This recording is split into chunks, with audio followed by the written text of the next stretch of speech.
नमस्कार मंडळी. पहिला कसं होतं, लग्नाच्या अगोदर संध्याकाळी 4:30ला मी कामावरून यायचो.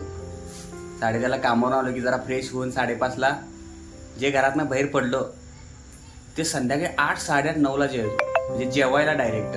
म्हणजे काय बेकार लाईफ होती बघा. पण नुसतं मित्रांसंग हुंदडत फिरायचं, काय घरातलं नाही काय नाही. पण लग्न झाल्यापासून, बायको आल्यापासून, तिला 5:30 वाजल्यापासून गवारी सोलून दे, लसूण सोलून दे, कांदा चिरून दे, किती चांगल्या सवयी लागल्यात मला. आणि ती माझ्या मित्रमंडळींना कोण तर आपली मित्र घाबरत्या, तो लग्न करू नकोस, बायको धाकात ठेवत्या, बायको ह्याच्यात ठेवत्या, बायको त्या ठेवत्या. हे अरे बघा किती प्रेमानं आपल्याला गवारी हे करायला बसवले आपल्याला. टोमणं मारायलाय काय?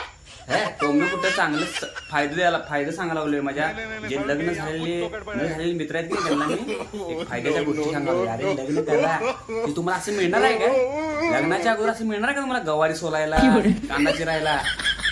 अरे लग्न करा, लय फायदा आहे.